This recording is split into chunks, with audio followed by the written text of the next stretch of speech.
Hey everybody, and welcome to Game 2 in this best of 3 series between Hexapus and AndreasG, who is currently calling himself CNN.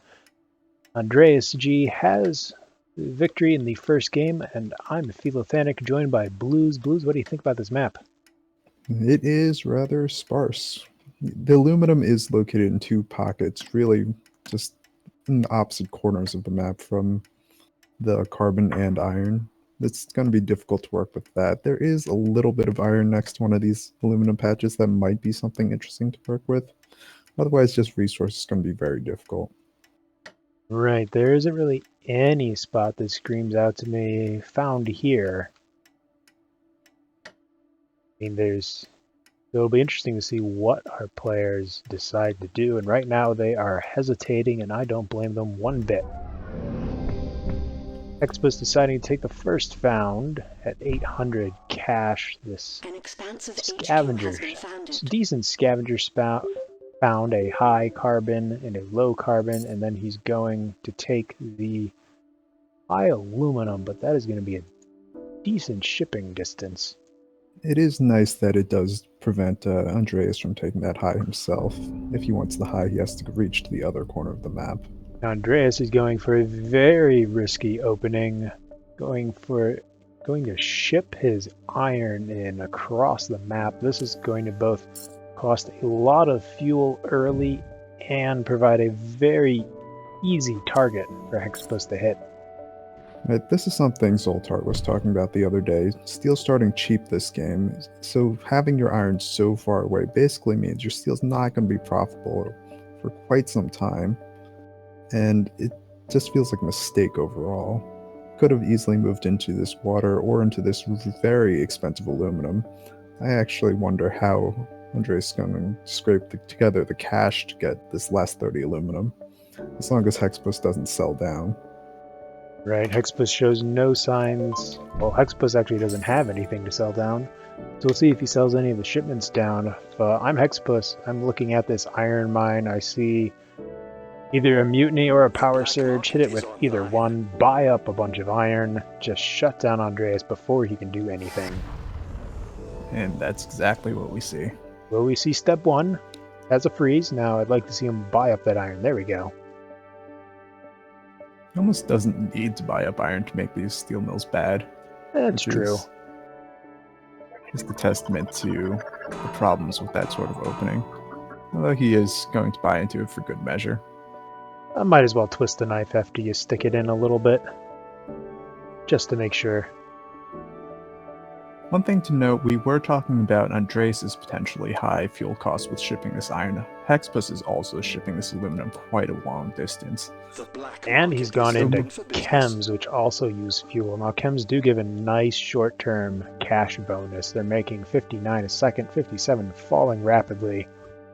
But they're increasing that fuel price up a lot. Hexapus is using 0.6 fuel for freighters and 1 fuel a second for his chem refineries. Right. It was a fine move in the moment he made it. He just needs to be very careful about this. With this fuel price already pushing $100, needs to be looking to get into water, needs to be looking to get into reactors, needs to be looking to get into power, which makes HQ3 just very tricky. Buying into some electronics. Due to this electronic shortage. Yes, you got the notification on that. Interesting that Andreas chose to go for this low aluminum in particular. So Andreas purchased a bribe claim to go into that aluminum, I believe. Right. I'm not sure that's something he could afford with how difficult it was already going to be to get to his next HQ, but he has at least noticed that his steel was completely not helping him, and getting into this water will at least get him some money. Claim auction also very helpful. Another claim could go into some electrolysis reactors, which he does. Make use of all that shipping that. Well, let's see. Will this actually using 0.34 fuel? Once these reactors come on, he will be making 1.3.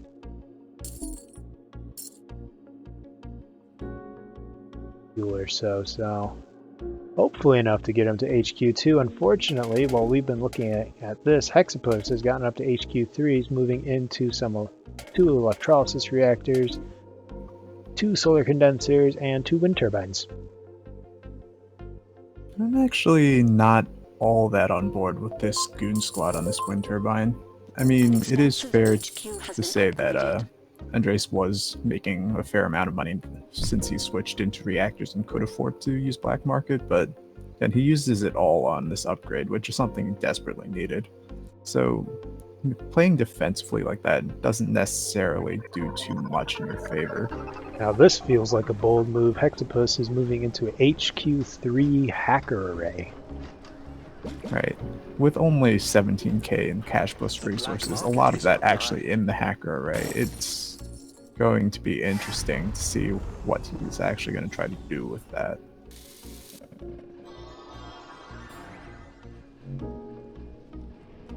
Hexapus power surging one of Andreas's life support items. So Andreas goes ahead and adrenaline boosts the other.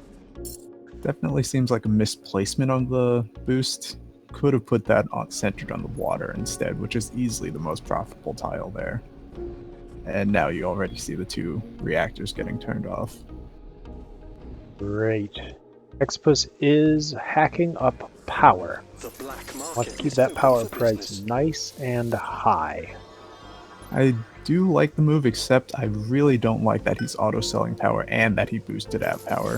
If you're going to be making this move, boost the power price as high as you can take it, and then start selling. Really hurt your opponent in 2 ways.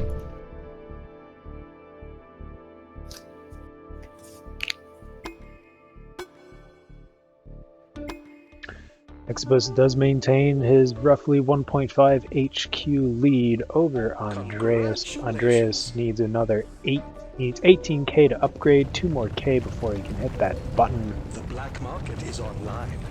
Has moved back into steel, as steel has slowly crept up to 57. So I expect to see an upgrade at any point in time for Andreas, but he still feels very far behind.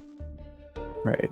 Hexapus now making power money. Andreas pretty deeply in debt. 60k isn't a ton, but he's still back on HQ2, and that's just going to keep accumulating interest.